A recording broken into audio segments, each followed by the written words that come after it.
Assalamualaikum warahmatullahi wabarakatuh. Sampailah kita pada pembahasan tentang pilihan kata atau diksi. Diksi merupakan pemilihan kata dan kejelasan lafal untuk memperoleh efek tertentu dalam bahasa lisan dan tulisan. Untuk mendapatkan efek tertentu itu, seseorang yang akan berbicara atau menulis harus memilih kata yang dapat mewakili gagasannya dengan tepat. Di samping itu, ia juga memerlukan kemampuan untuk membedakan nuansa-nuansa makna dari gagasan yang disampaikan dan menemukan kata yang sesuai dengan konteks pemakaiannya. Melalui pembelajaran tentang diksi ini, Anda akan dilatihkan bagaimanakah penggunaannya dalam kepenulisan karya ilmiah nantinya. Pemilihan kata atau diksi adalah seleksi kata-kata untuk mengekspresikan ide atau gagasan dan perasaan sehingga diperoleh efek tertentu seperti yang diharapkan. Diksi yang baik adalah pemilihan kata-kata secara efektif dan tepat di dalam makna, serta sesuai untuk pokok masalah, audien, dan kejadian. Hal ini amat penting karena seleksi tersebut digunakan sebagai pembawa pesan, yaitu membawakan ide, gagasan, opini, dan sikap pengarang tanpa adanya ekspresi wajah, intonasi, atau gestur, gerak-gerik badan. Kata merupakan unsur paling penting di dalam bahasa. Setiap kata mengandung konsep makna dan mempunyai peran di dalam pelaksanaan bahasa, tergantung dari jenis atau macam kata-kata itu serta penggunaannya di dalam kalimat. Syarat pemilihan kata. Yang pertama, ketepatan. Ketepatan adalah kemampuan seseorang menentukan kata mewakili gagasan yang akan disampaikan untuk dirangkai dalam satu kalimat atau kata yang tidak menimbulkan kerancuan atau kekaburan makna. Ketepatan di sini berupa kemampuan menentukan kata yang tepat mewakili maksud dan tidak rancu. Perhatikan contoh kalimat-kalimat berikut ini. Setiap hari, ayah pergi ke kantor jam 7 pagi. Penggunaan kata jam pada kalimat tersebut tidak tepat. Jam mengacu pada rentan atau jarak waktu. Susunan kalimat tersebut akan tepat jika diubah. Setiap hari, ayah pergi ke kantor membutuhkan waktu 2 jam perjalanan. Jika menunjukkan waktu, diksi yang tepat adalah pukul. Kalimat tersebut diubah menjadi setiap hari ayah pergi ke kantor pukul 7 pagi. Pintu itu dibuka orang sama kunci palsu. Penggunaan kata sama pada kalimat tersebut tidak tepat. Seharusnya diganti menggunakan kata dengan. Perbaikan kalimat tersebut, pintu ini dibuka orang dengan kunci palsu. Kamu datang sendirian, mana istrinya? Penggunaan katanya pada kalimat tersebut tidak tepat. Nya pada kata istri merupakan kata ganti orang ketiga atau orang yang dibicarakan. Padahal pada kalimat tersebut tujuannya adalah menanyakan istri pada orang yang sedang diajak bicara. Oleh karena itu, bentuk yang tepat adalah menggunakan kata ganti mu. Perbaikan kalimat tersebut, kamu datang sendirian, mana istrimu? Rumah saya jelas lebih besar dari rumah ayahmu. Penggunaan kata dari pada kalimat tersebut tidak tepat. Seharusnya menggunakan kata daripada. Kata daripada digunakan untuk menyatakan perbandingan di antara dua buah kata benda atau frasa benda. Perbaikan untuk kalimat ini, rumah saya jelas lebih besar daripada rumah ayahmu. Mencoba memperbandingkan antara rumah saya dengan rumah ayahmu. Yang kedua, kecermatan.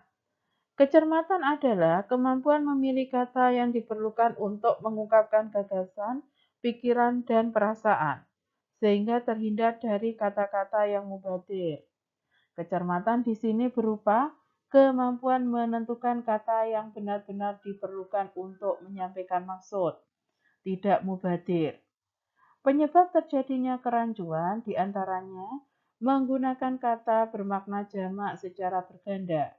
Contoh, para ibu-ibu, para jamak, ibu-ibu jamak, banyak anak-anak, banyak jamak, anak-anak jamak, seluruh siswa-siswa, seluruh jamak, siswa-siswa banyak.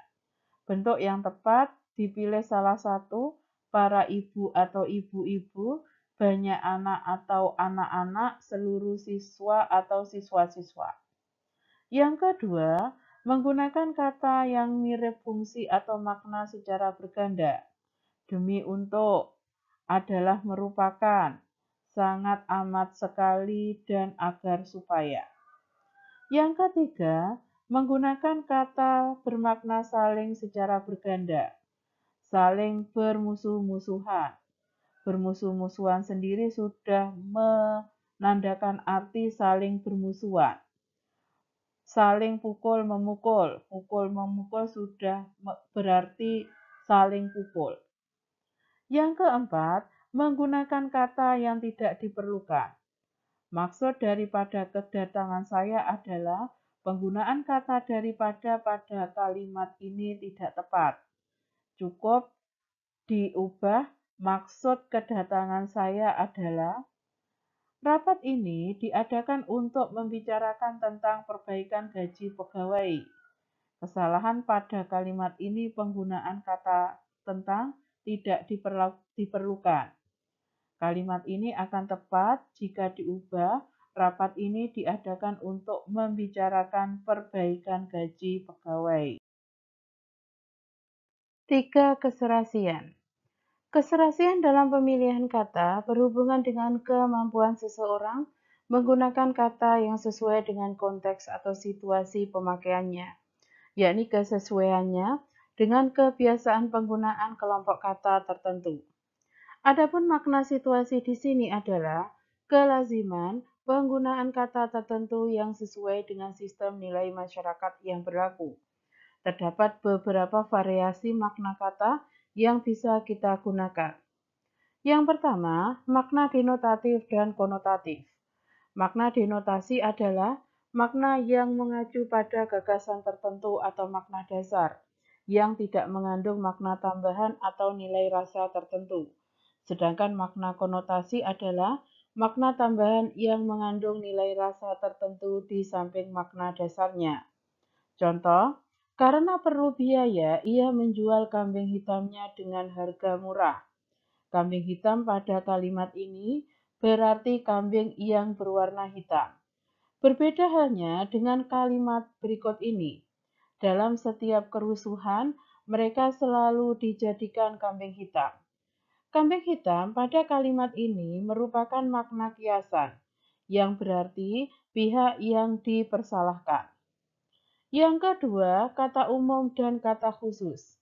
Kata umum adalah kata yang acuannya lebih luas, sedangkan kata khusus adalah kata yang acuannya lebih sempit atau khusus. Misalnya ikan, termasuk kata umum, sedangkan kata khusus dari ikan ada mujair, lele, gurami, koi, tuna, dan sebagainya. Perhatikan kalimat berikut ini. Ayah melihat adiknya yang sedang dirawat di rumah sakit. Ayah menengok adiknya yang sedang dirawat di rumah sakit.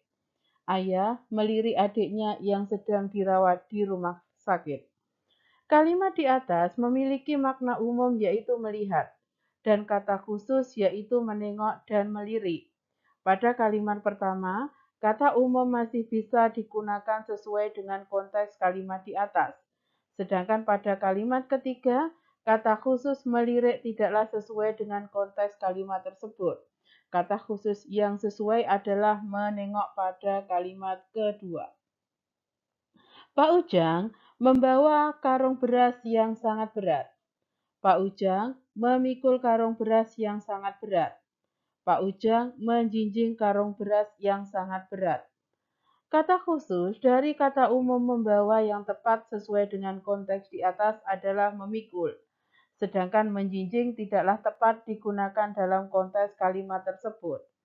Oleh karena itu, berdasarkan contoh kalimat di atas, penggunaan kata khusus memiliki cakupan yang lebih sempit dan hanya bisa dipakai dalam kalimat tertentu, sehingga pemilihan kata atau diksi sangat diperlukan. Yang ketiga, kata konkret dan abstrak. Kata konkret adalah kata yang maknanya dapat dibayangkan dengan panca indera. Sebaliknya, kata abstrak adalah kata yang sulit dibayangkan panca indera. Misalnya, sandang, papan, rumah, belajar, bekerja, uang, berunding, termasuk kata konkret. Sedangkan kaya, miskin, kesenian, keadilan, demokrasi termasuk kata abstrak. Yang keempat, sinonim. Dua kata atau lebih yang pada asasnya mempunyai makna yang sama, tetapi bentuknya berlainan. Misalnya, tembok sama dengan dinding. Rumah kami berwarna hijau. Dia sangat pandai, sama dengan pintar dalam pelajaran fisika. Mati sama dengan meninggal, sama dengan wafat, sama dengan tewas, sama dengan gugur. Yang penggunaannya di dalam kalimat tidaklah sama. Perhatikan contoh kalimat berikut ini. Wawan mati ditabrak motor tadi pagi.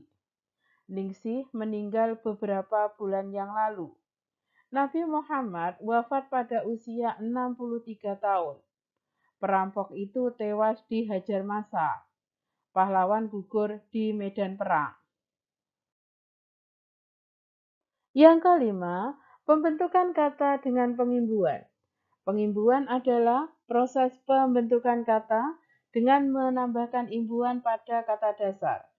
Imbuhan yang digunakan sebagai unsur pembentuk kata dalam bahasa Indonesia terdiri atas awalan, akhiran, sisipan, dan gabungan imbuhan. Awalan meng, contohnya menulis, melamar, memantau. Awalan di, ditulis, dilamar, dipantau. Awalan peng, penulis, penyanyi, peramal. Awalan ber, berkebun, bermain, bermimpi. Awalan ter, terpaksa, terpadu, tersenyum. Awalan se, serupa, senada, seiring. Akhiran ian, tulisan, tatapan, tatangan. Akhiran i, temui, sukai, pandangi. Akhiran kan, tumbuhkan, sampaikan, umumkan. Sisipan L, gelatar, geligi, gelantung. Sisipan M, gemuruh, gemetar. Sisipan R, gerigi. Gabungan imbuhan, mengkan, menemukan, meratakan. Mengi, memandangi, mengunjungi. Pengan, pendidikan, pemandian. Kean, kehujanan, kemajuan. Senya, seandainya, sebaiknya. Peran, peraturan, persimpangan. Untuk mengecek pemahaman Anda berkaitan dengan penggunaan diksi, silakan kerjakan latihan soal berikut ini. Yang pertama, harga saham mendadak turun, jatuh, runtuh, anjlok di Bursa Efek Jakarta. Diksi yang tepat pada kalimat ini anjlok yang berarti turun drastis. Yang kedua, lapisan ozon bumi ternyata telah berlubang, bolong, bolong-bolong. Diksi yang tepat pada kalimat ini berlubang. Yang ketiga, rumah saya jelas lebih besar daripada ketimbang rumah ayahmu. Diksi yang tepat daripada karena memperbandingkan rumah saya dengan rumah ayahmu. Yang keempat, pembuatan laporan penelitian dilakukan secara bersama-sama, gotong royong, keroyokan sehingga hasilnya mengecewakan. Diksi yang tepat pada kalimat ini adalah bersama-sama. Yang kelima, setelah lulus kuliah, ia bekerja menjadi buruh pegawai karyawan di kantor kabupaten.